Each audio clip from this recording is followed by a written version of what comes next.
Mary is doing a presentation today that's dear to my heart. I've been playing accordion since 1948, and before I have to play a concert or something, I'm scared to death. I have stage fright like people don't believe. I mean, I think, Mary, you know what that's about, right? So she's going to talk to you about performance jitters, how to practice to eliminate them. Getting back into the swing of music activities is often overwhelming, she said, especially as an adult. So anyway, I'm going to let Mary tell you all about this, and I think this will be a very interesting thing for all of us.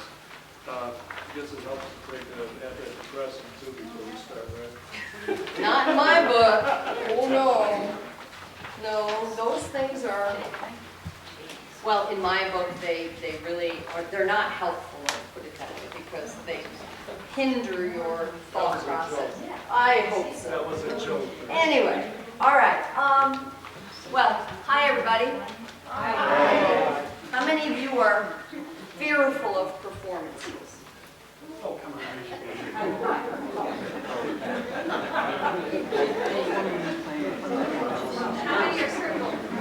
How many are crippled? No. I don't believe that. And as long as you believe it, then you're guilty. Okay?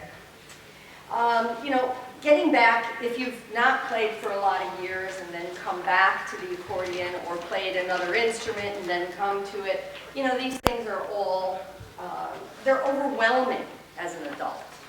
And, I mean, even as a child, you know, some people just are naturally, they lean towards being worried about other people's opinions. The one thing you have to always remember is that you're doing this for yourself. It doesn't matter what somebody else thinks. End of discussion. Thanks. Sorry. But you see, it really is true. And my brother once, my young, oh, here we go, folks. Okay. Next year, all the workshops will be in the gallery. Good.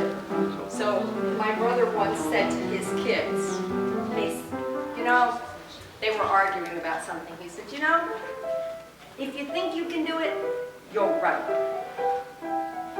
If you think you can't do it, you're right.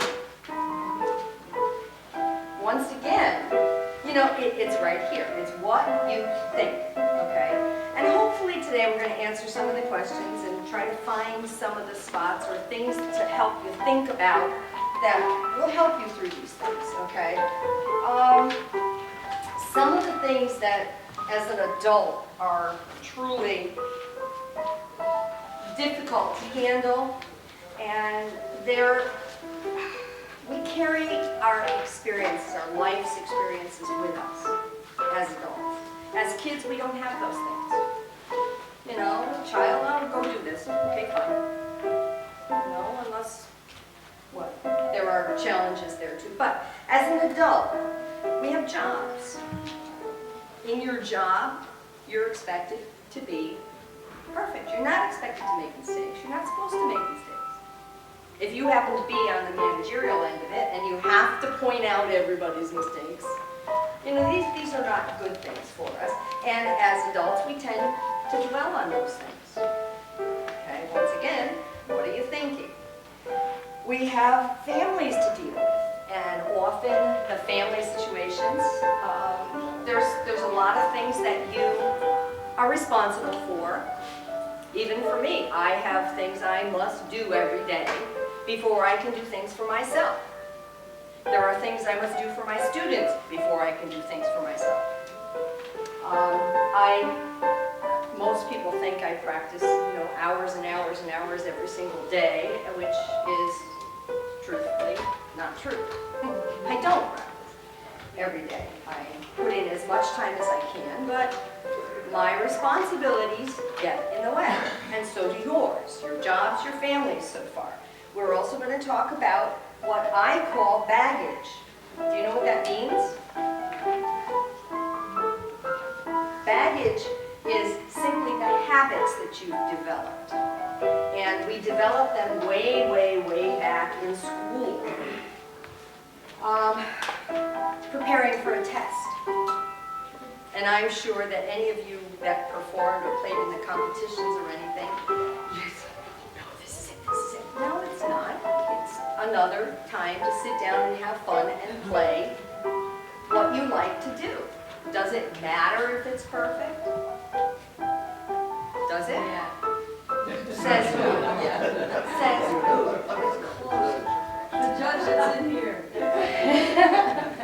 But you know, I watched a TV broadcast one time of Horowitz on, I don't know, he was being interviewed, and it was just before he died, and the person who was interviewing him said, you know, this recording that they made of this live performance, he said it's been heralded as your finest ever.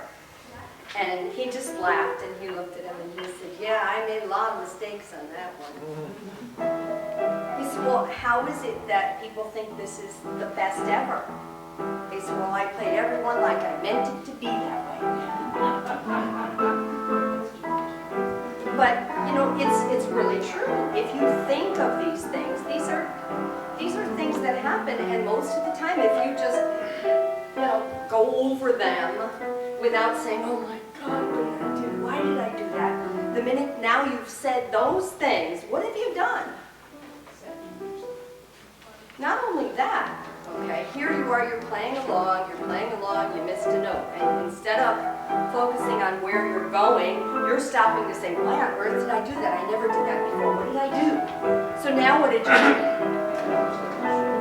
Now you've made 10 more mistakes because you lost your place.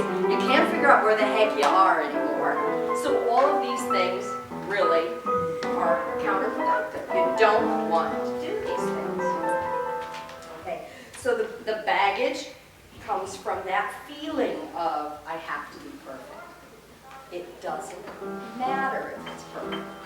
What matters is that you are committed to that music, that it's the best you can do. You're having fun with it. If you have fun with it, so's your audience. And if you recomposed a section, don't tell everybody. Just make it up and keep going. Peer pressure also is another one of those baggage things that we carry through with us. Okay, and as kids, I mean, we see it in children when they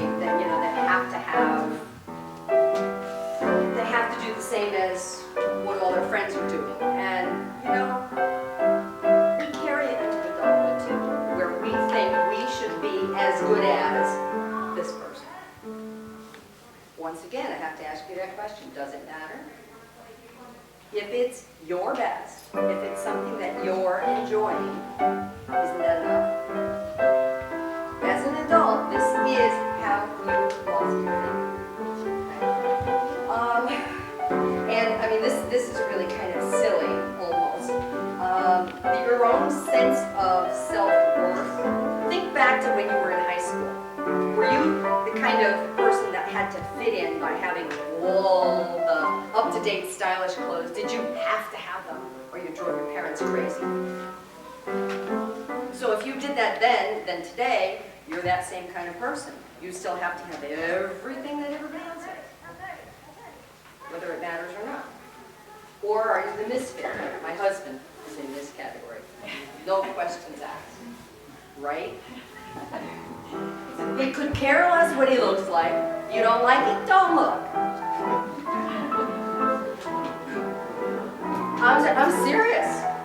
I once went to a doctor's office with my husband, and the doctor looked, he says, oh, your wife dressed you today.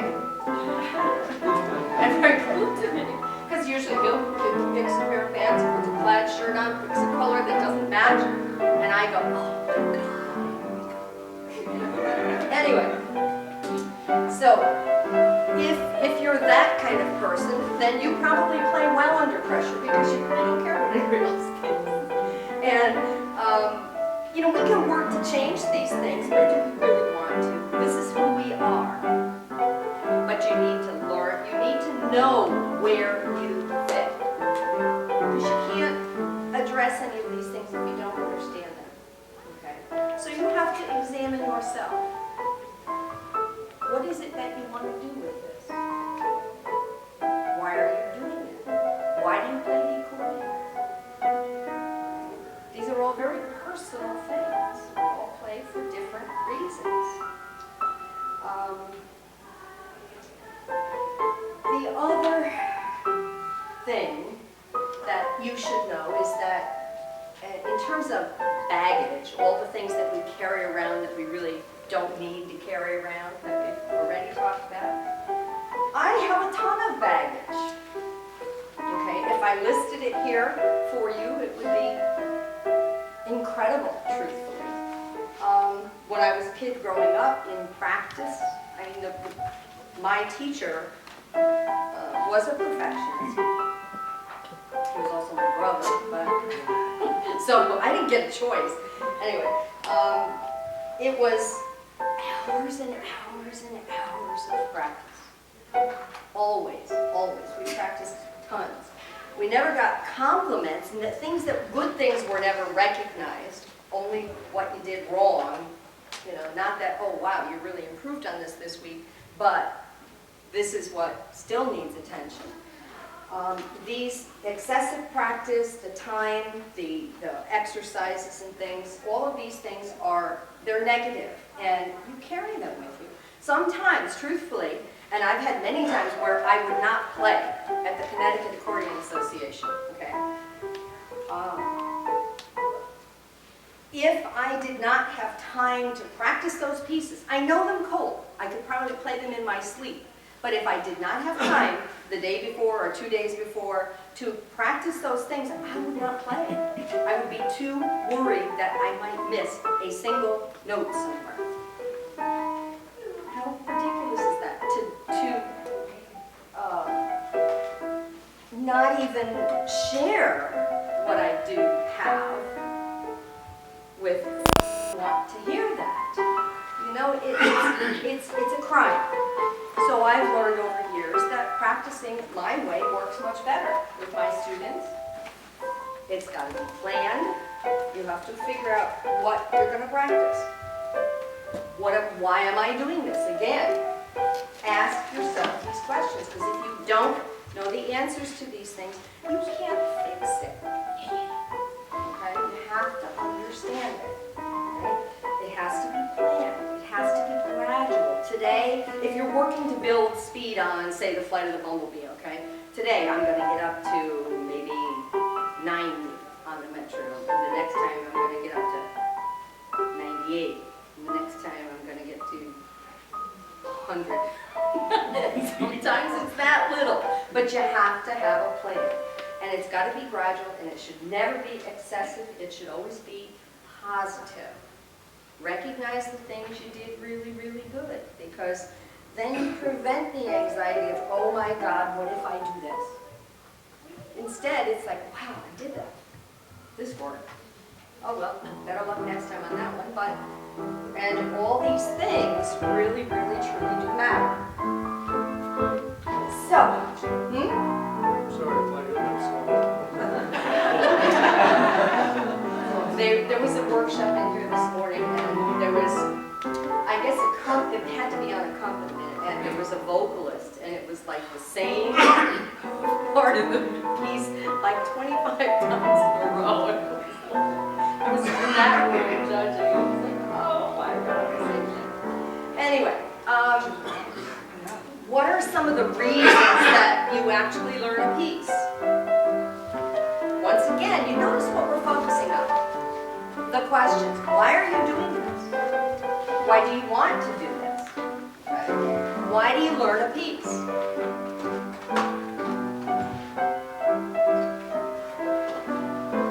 No ideas? I love the piece of music, and it's a challenge. Okay. You love the piece. It's a challenge. Those are good things. Any others? Well, that's a real important one. Yeah. Sometimes the pieces are there to build your technique. So if you know that this piece is for you to build my technique, are you going to expect that by next week you're going to...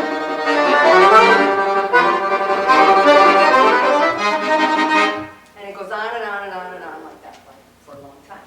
Now, if first of all, I hate roller skates. So that piece gives me agita every single time I have to play it because I just don't like it. But anyway, as you're practicing, okay, there's an exercise that uses bellow control for mental control of second. That's 2 measures.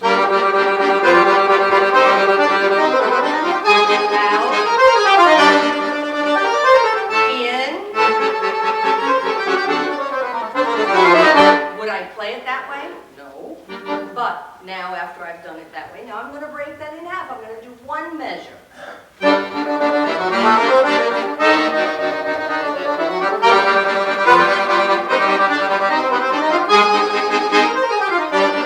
that's easy? You force yourself to change in places that are not natural to change. Okay? Then you break it again. Whoops, sorry.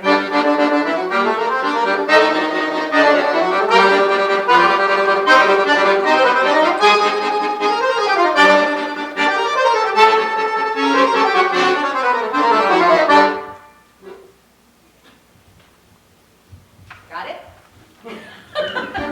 Then you break it even further.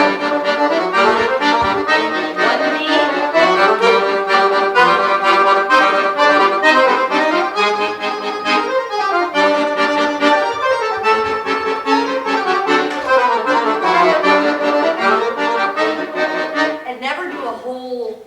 Like this. Do 1 section. Take a section a day and do an area of it so that you have it. And that was 1 beat. You can break it down even further. You think this is easy? Try it.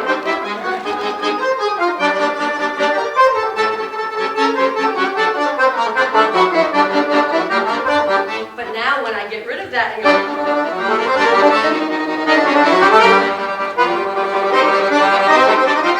it doesn't require thinking anymore.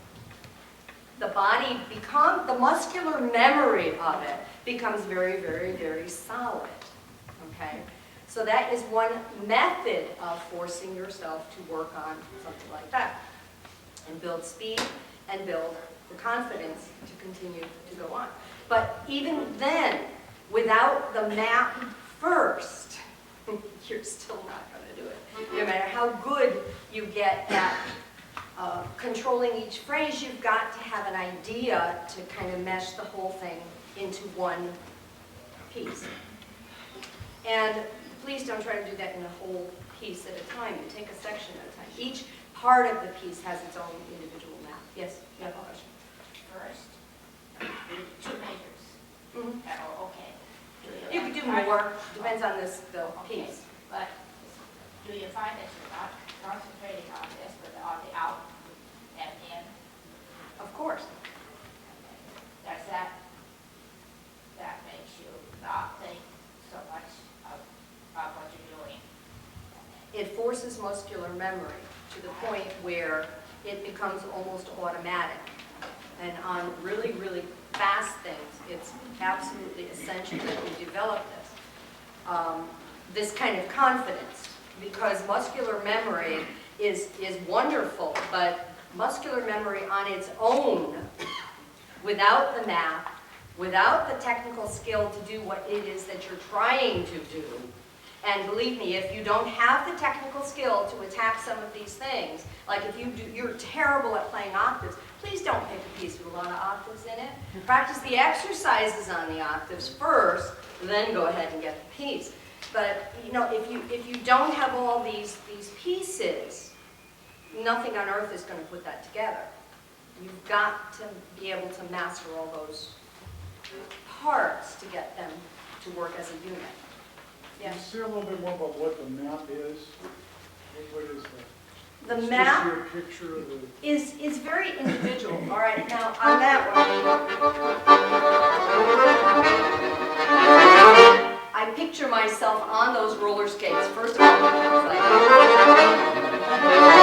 there's a corner. I made it. Oops, hill. And the dynamics and everything kind of flow with where I'm going with it. Sometimes there.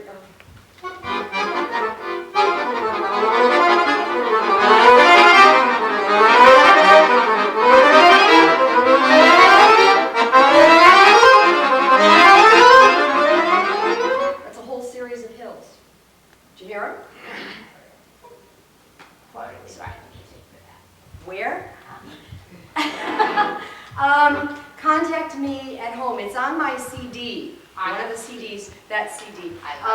I sold every last copy of the book that was in when I was in Las Vegas last time, and I have not gotten new ones, so I can get them. You just remind me, send me an email and remind me, and I will make sure that I can get them for you. Yeah, I love that song. It's great, and he actually wrote another one for me. Yeah, right. Anyway, it's called Roller Coaster.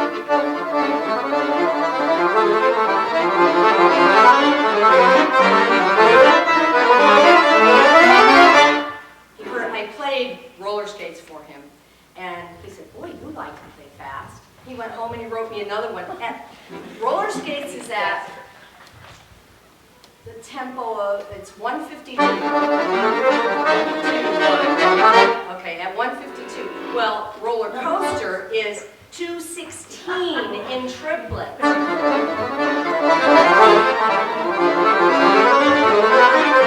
You know, it's really, it's awesome. But It'll be at 4. okay, so now we've talked about the map. We've talked about doing some of them. I call them bellow directions because that's exactly what you're doing. You're taking the piece that's there in its actual state and you're making it difficult. It's just like any aerobic exercises. What do they make you do? They make you, hold weights, build strength by doing weights. Okay, so we make things a little bit harder for ourselves so that when we eliminate the problem, then it becomes a real piece of cake. Now, there's another way to practice those things. Does anybody know what it is?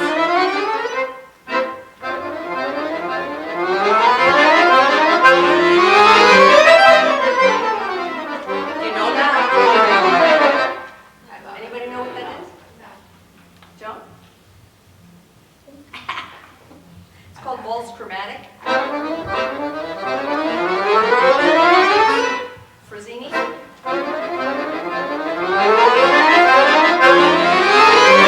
Yes, I like to play fast. Somebody once said to me, "Don't you play anything that's slow?" So I did. I played some, my next CD had about 4 or 5 slow pieces on it. Anyway, the other way, if the bellow directions are really difficult for you, and truthfully, it develops a lot of muscle, okay? And at first, the first few times, it's kind of like going to the gym. You know how you go the first time and you feel really great, and you get there the second time, and it's like, oh my gosh, this is really hard. And the third time, you think you're going to die. Well, that's what happens when you do bellow directions, okay? And the first few times that you do them, you literally, you feel like you're going to fall off the chair. If you can get through that and continue to the point where your body finally relaxes and says, okay, this is how I'm going to control this, then the bellow directions are going to work really, really well for you. Okay. But there is another method of study that I've used, and I use with all my students, my piano students, my accordion students, it makes no difference. And it's a series of accents. So we'll take the waltz chromatic for. It's in 3. 1, 2, 3, 1, 2, 3, 1, 2, 3, 1. Okay, so we're going to accent the first count of every measure.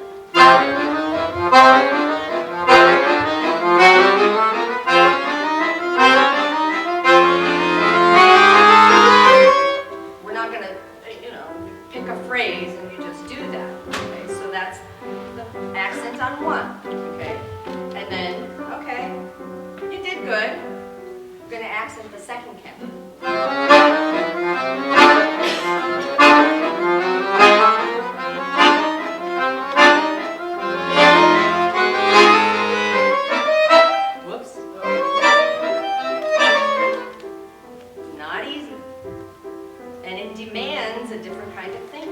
demands a more methodical way of putting the music together.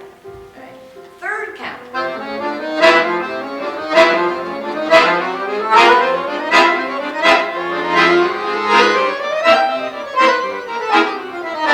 Not easy. And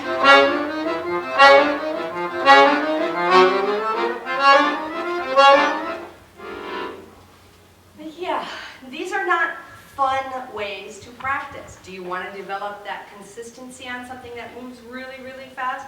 These are a few methods that you can use. There are many others, but we don't have time here today to actually do all of those things. Those are a couple suggestions for you in terms of building something that's got to move really quickly. If it's a slow-moving thing,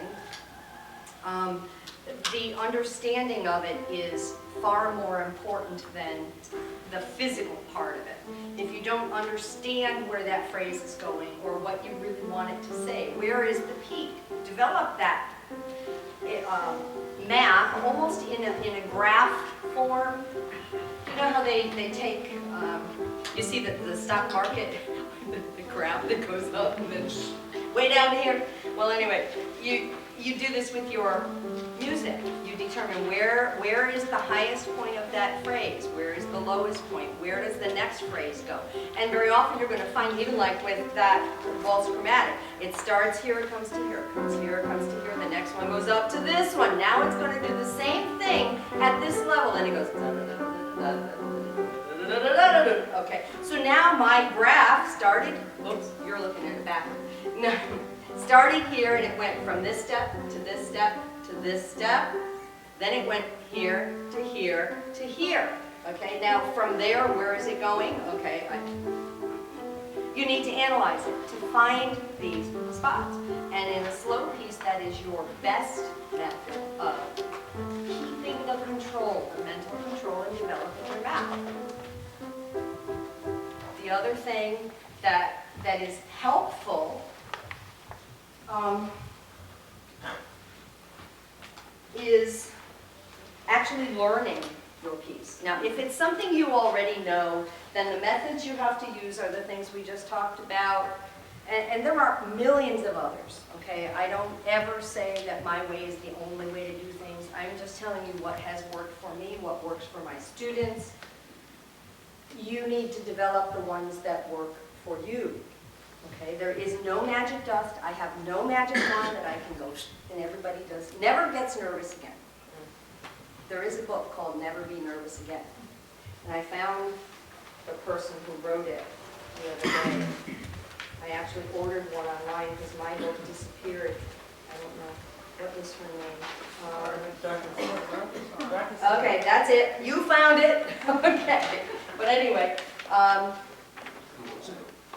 Dorothy Sarnoff. It's in your notes there, as long as you have them. This is from last year. Okay. Oh, if you didn't get, and I know this seems like there's more than, I only made 25 copies, and if you didn't get them, please email me. I will email you them, or if somebody can take a copy over and get them copied, we'll have a few out here, you know? Okay. Where was I? What was I talking about? Oh, yeah. In that book, and it's something that I learned many moons ago, and I always do it with my students. And at first, everybody looks at me like I'm an absolute nut, and anybody who has taken lessons with me knows that I really am a little off the wall. There are 4 things that you need to focus on when you're getting ready to perform. Okay? First of all, I'm glad I'm here. Yeah, you're laughing. Yeah, right. And as you stand backstage going, oh my God, there's 2,000 people here. What the heck am I doing here? I should go home now. Okay. Yeah. I'm glad I'm here. I'm glad the audience is here. And actually, you're looking out from backstage saying, oh, why don't you all just go home? Okay. Third thing, I like the audience. Well, you must like somebody who's there. They came with you, maybe, or something. I don't know. My students always say, yeah, my worst enemies are others. And the last thing, and this is the most important, am good at this. I like the way I play this. It sounds good. I have done a good job. If you cannot say that, then you need to go practice and not perform. Okay? If you're not happy with what you sound like on those things, then you need to go home and practice. Okay? And because it won't matter what you did for your prep, because you're going to be nervous, because you're not convinced that you've done a good job. Okay? So, you know, all these things matter, and the most important of this mantra, as we call it, is to understand why these things are important. Why are you glad you're there? Do you have any idea?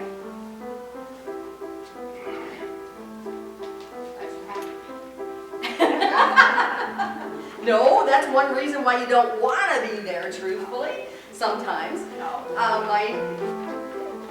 You've worked hard and someone asked you to come and perform because they enjoy the way you play. So you have to try. Okay. That That's feel good that they asked you to play. I met one, our musician, Mhm. she actually, Uh-huh. Okay, I get it. I get it. The reason that you are really, really glad you are there is because you are there to share this wonderful music that you have created. Okay, partially what you said, you are a musician. You want to share all these wonderful things. And to my students at recital time, it's like, you know, everybody remembers what you did last year. They're all saying, oh, I wonder what so-and-so's going to play, or, you know, it's like, oh, I can't wait to hear this person or that person. I mean, you know. That's why you need to be. You need to remind yourself that you are there to have fun, to share the talents or the really cool stuff that you know so other people can enjoy it. You're glad the audience is there because, truthfully, if there's no audience, you're practicing. You're not performing. I always tell my students to line up, you know, the stuffed animals. I used to have, in my old studio, I used to have curtains with clowns sitting on, you know, and I said, there's your audience, play your guys up there. You know, you need that experience, but it's really not a performance unless you have an audience. And that audience can be one person, it can be 1,000 people, it doesn't matter. Okay? You like the audience, or at least one person that's in that audience, or the entire thing. Those people came to help you or to laugh and say, oh, you made a mistake over there, and this. Why do you think those people are there?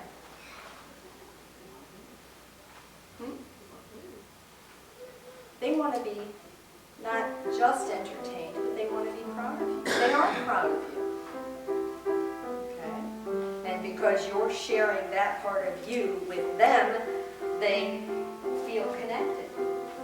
Some of my best performances have been there's an immediate connection with an audience. When you put your own thoughts into their life. I'm glad you're here. You know, yes. And that you get it back.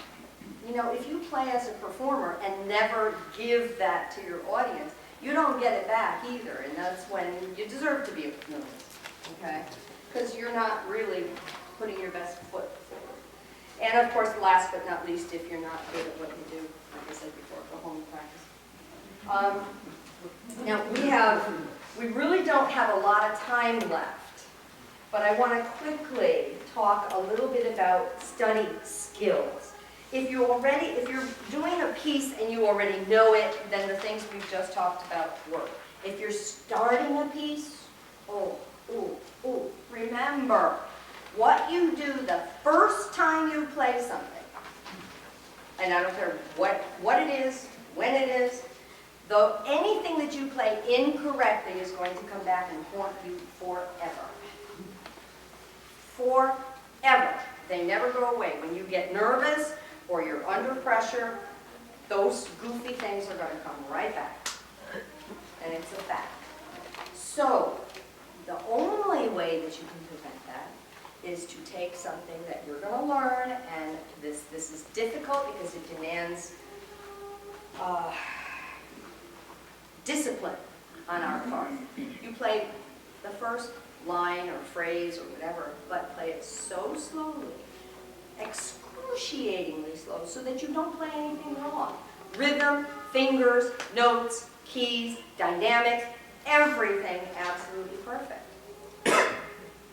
Do that 5 times. Get that first phrase correctly 5 times before you go to the next one. Then take the next one. You started out really, really slow. Make sure you didn't miss any notes, no fingers, no counts, no dynamics. You check all these things one step at a time. And I cannot tell you how many times I have said, I would rather hear one line of music perfect from a student than to hear the whole thing or the whole page terrible. Or, and I have to say, oh, no, we have to fix this, we have to fix this, we have to. I would rather learn, even for myself, learn one line and have that line really down than to, you know, clutter my brain with so many thoughts and none of them are good. So it does matter. The second thing that you should do when you're starting a new piece and you're trying to avoid these performance problems is to play each hand alone. Make sure, I don't say, and I am never an advocate of play all the right hand, play all the left hand, and slap them all together. Now you've learned it 3 times. That's ridiculous.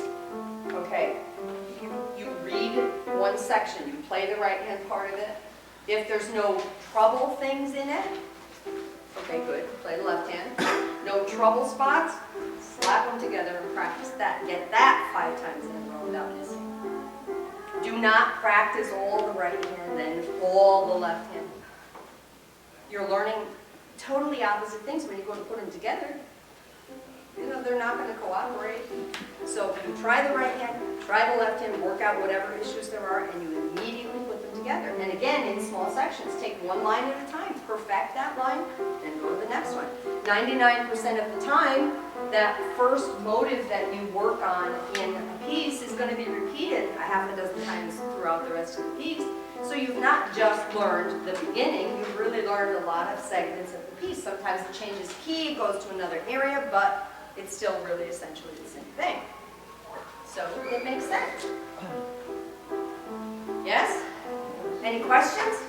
Now, even though, say, a professional practice, isn't there such a thing as like a mental blank? Like you go there and all of a sudden you say, gee, I don't remember the first note. Is that Yeah. what happens to people? Mm-hmm. And It happens to a lot of people. Now, wouldn't, let's say, a couple of ounces of medicinal... Not for me. No. Yeah. I mean, See, unfortunately, it doesn't matter how much preparation you've done, you can still have moments like this. The best way that you can guard against them is to be sure that you have studied properly, that you have a map. That map may include, okay, this piece is in the key of G, in the second section it goes to the key of G minor, then it comes back to G, or it's a 1-4-5, it's a C, F, and a G. You know, all of these are part of that. But there's never a guarantee that everything, we are human. We are absolutely human, and I don't care how much you've prepared. We make mistakes. I was in the U.S. Championship, and I had performed my 1-hour program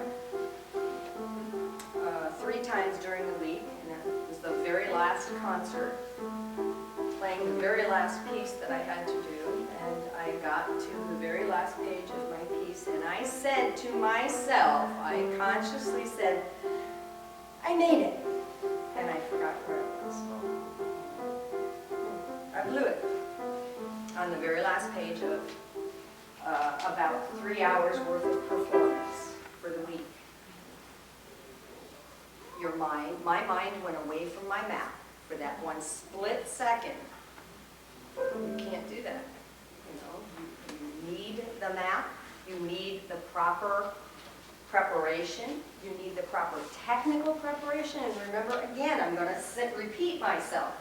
If you're not technically ready to play something you want to do, please go home and practice a lot of exercises around that skill before you go ahead and try to play this piece. All you're going to do is practice your heart out, and you're still not going to be successful because you're not technically capable to do that. And exercises are where you build that skill, because exercises are repetitive. By repeating and repeating and repeating the same thing, you become very proficient at it. Now when it happens in your piece, it's easy to adapt, even if it's in another key or whatever. You've attained the skill that's necessary to do that. And if you haven't, then you're going to practice hours and hours and hours and be frustrated with that piece because you just can't get it. Okay. Now there's a question back here. Yeah, as a professional, you get on stage and everybody makes mistakes, right? Yep. So when you, let's say you practice listening, you know exactly what the fingering is, you do it at the same time, same way every time, you might use different techniques, whatever. Then you're on stage, you miss a note. If I do that, which I hardly perform, but if I miss a note, it tends to screw up the following measures. In other words, I don't recover.